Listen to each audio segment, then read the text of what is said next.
D'un point de vue de fertilité des sols, on n'a pas constaté, du moins si tout est maximisé, si le couvert est réussi et que c'est homogène, que les pratiques sont favorables pour derrière semer soit une culture de blé, soit une orge ou soit un maïs, eh ben, on va pas faire moins de rendement, faire autant, si ce n'est des fois même un peu plus, mais par contre avec moins de carburant,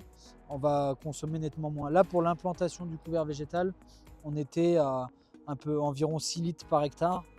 Et en fait, il y a juste eu un passage du semoir là, et il y aura un passage du broyeur. Et après, on aura juste le strip-till et le semoir, mais on ne va pas venir déchaumer ou travailler le sol. Certains qui vont labourer pour faire des cultures de printemps, on a des plus fortes consommations de carburant aux alentours entre 20 à 40 litres selon un petit peu la typologie de sol, etc. Et donc là, on est quand même sur une faible mise de départ, mis à part le couvert végétal qui était à 50 euros, un peu plus de 50 euros par hectare, juste la semence, hein, pas le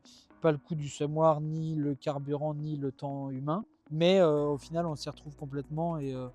c'est pas pour rien que ça fait 7 ans qu'on est dans cette technique et qu'on ne s'est pas arrêté parce que on voit beaucoup d'externalités positives et surtout économiques directement. Il faut de manière